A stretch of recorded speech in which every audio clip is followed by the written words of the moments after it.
Okay, stand by, guys. Here we go. Let's bring in Peter Schiff, a man who saw the credit crisis coming and now sees another one at hand. Peter, in your Wall Street Journal piece this morning, you say that house prices will dive another 20% at least. Why? Well, I didn't say they would necessarily dive 20% this year. My point is that housing prices, based on historical measures, are about 20% above where the trend would be. But given the weakness in our economy and the glut of houses on the market, not only today, but the bigger glut that will be there tomorrow, housing prices right now should be considerably below their historic averages. And I think they will get there. But it doesn't have to be through a big drop in the price of houses. It can also get there because the price of everything else but houses goes up. Yeah. Just to explain that, because the methodology is quite simple. You basically took the house price index and you get a line that goes up and you say, actually, it should have just risen by 3.5% over the last couple of decades, and that's where the difference comes. Just talk us through it. Well, over the last decade or so, I think since 1998, between 1998 and 1996, housing prices went up almost 20% a year. I mean, that was unprecedented in U.S. history. That was because of all the lax lending standards and artificial cheap money coming by the Fed and all the speculation that was created by Freddie and Fannie and government mandates to extend credit to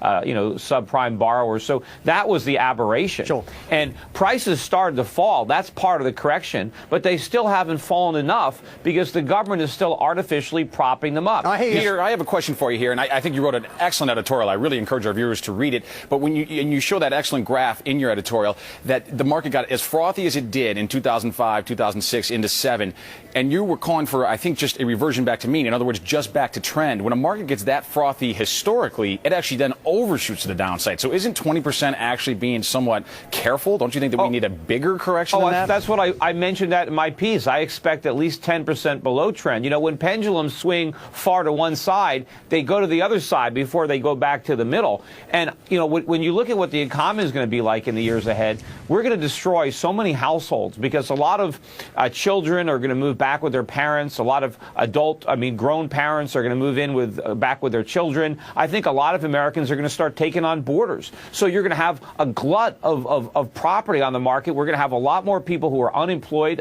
in the next couple of years than there are today. So this is terrible for the housing market. And, the Federal Reserve is creating all this inflation because they're trying to correct the problem with inflation. But, wages are not going to rise. That is the huge problem. Prices will rise, but not wages. Sure. Peter, number one, I do hope that the editorial you wrote does alert some folks to how big the problem could become. You're saying it is there already. I'm saying that because their lending standards, not so much for the unqualified borrowers, but for the regular folks, Joes and Janes, who would be very qualified, the banks still are not lending because they've moved up those, basically the FICO scores so high that very few people may meet it. If they actually kept the 20% down numbers and kept that there and yet actually had people qualify for the loans, I think you could meet many of these demands that are out there. The problem is most people don't have the 20% down unless you let real estate prices come down. Right now, people are still buying homes with 3.5% down and FHA guarantees. We have to stop that. We have to let real estate prices fall to the point where people have the 20% down payment and can qualify for a mortgage without the government co-signing it. Peter, I think you're overly pessimistic, and this is why I would argue I enjoyed the article and I think it's important that people read it. But like buying a car, when people buy a home, they don't necessarily look at the total cost of that. They look at what they can afford each month. And in this instance, yes, the prices have fallen, which you center your article upon, but the cost of borrowing the money for that has fallen.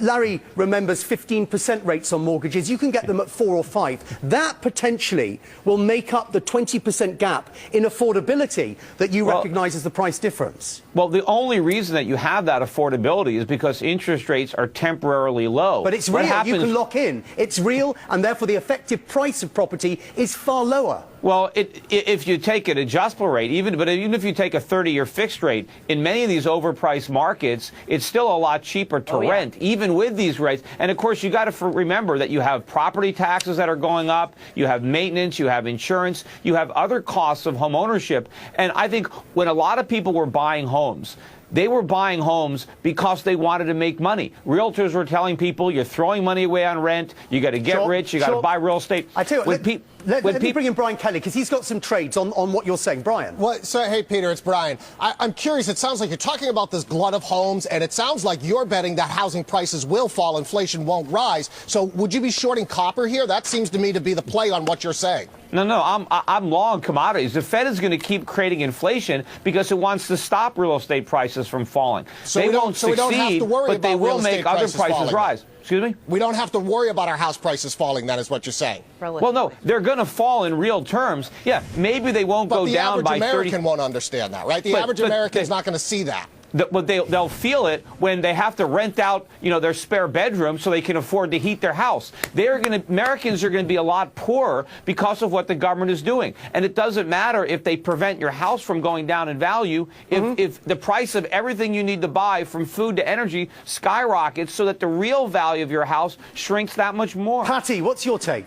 I'm actually a friendly face for Peter here. I actually agree with what you're saying. I think you might be a little more pessimistic than I would be, but frankly, this inflation scenario, in my mind, is exactly the problem.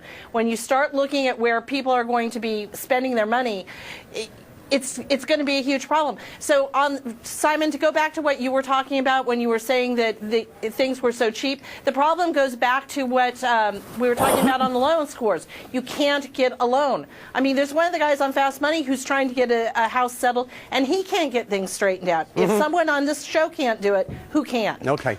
All right, Peter.